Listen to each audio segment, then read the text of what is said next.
Mesdames, Messieurs, les représentants du corps diplomatique et des organisations internationales, Mesdames, Messieurs les partenaires techniques et financiers, chers invités, merci à vous tous d'avoir honoré de votre présence ce symposium sur les hépatites virales au Niger.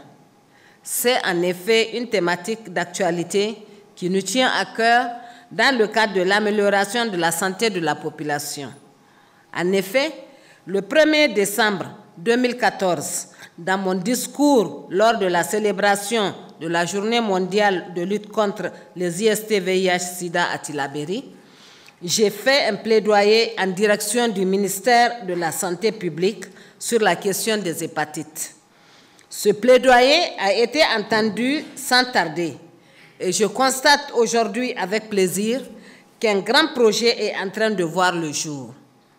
J'adresse toutes mes félicitations et mes remerciements à ce comité mis en place qui n'a ménagé aucun effort pour que nos frères et sœurs puissent disposer d'un cadre et des moyens dans la lutte contre les hépatites avec l'éradication comme objectif final.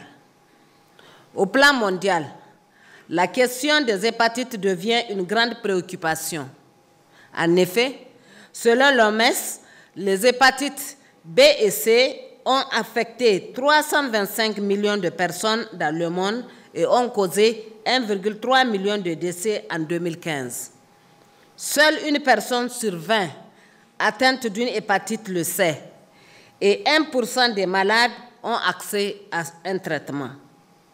C'est ce qui a amené les scientifiques et chercheurs réunis à l'occasion de la 11e édition de la Conférence internationale des pathologies qui s'est tenue à Paris les 15 et 16 janvier 2018 de faire le point sur la prise en charge des hépatites B et C. L'OMS souhaite l'élimination de l'hépatite en 2030 et c'est un objectif réalisable. Au plan national, à l'issue des différentes présentations et des échanges, nous pouvons retenir que les hépatites virales chroniques B et C représentent un véritable problème de santé publique au Niger, avec des séroprévalences respectivement de 8,06% et 3,2% chez les donneurs de sang, ce qui classe notre pays dans la zone d'hyperendémicité. Des poussées sporadiques sont enregistrées pour l'hépatite E, notamment à Difa, dans un contexte d'afflux massif des réfugiés avec des complications, surtout chez les femmes enceintes.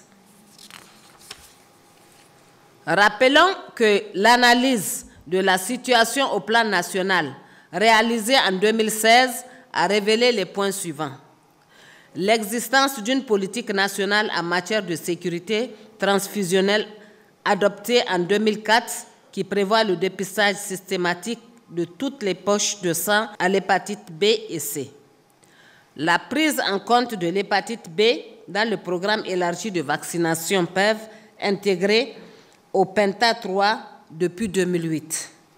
La mise en place d'une unité de lutte contre les hépatites virales au Niger, logée à l'unité de lutte sectorielle santé contre les IST-VIH-Sida par arrêté ministériel.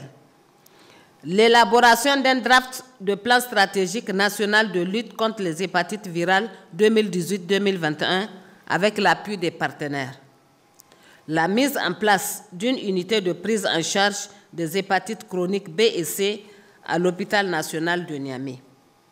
Mesdames, Messieurs, comme vous venez de l'entendre, la riposte contre les hépatites virales nécessite la mobilisation de tous.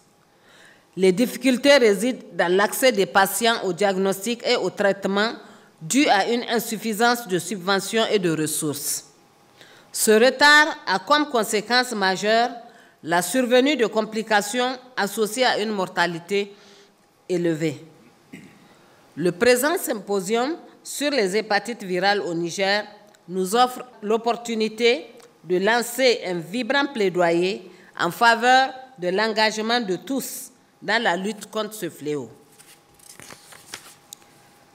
Les prochaines étapes qui nécessitent une forte mobilisation des ressources sont 1. La validation du plan stratégique 2018-2021. 2. L'élaboration des plans opérationnels et leur mise en œuvre. 3. Une meilleure coordination des interventions en vue d'une plus grande efficacité. Aussi, j'invite tous les partenaires concernés à une synergie d'action avec le ministère de la Santé publique pour la réalisation de ces importantes étapes qui nous permettront d'aller de l'avant dans la lutte contre les hépatites virales au Niger. Mesdames, Messieurs, pour ma part, je m'engage personnellement à accompagner le processus pour l'atteinte des objectifs fixés.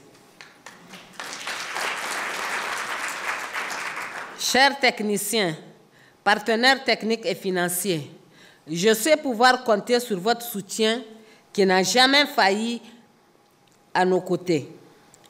Tous unis pour la lutte contre les hépatites virales, merci de votre aimable attention.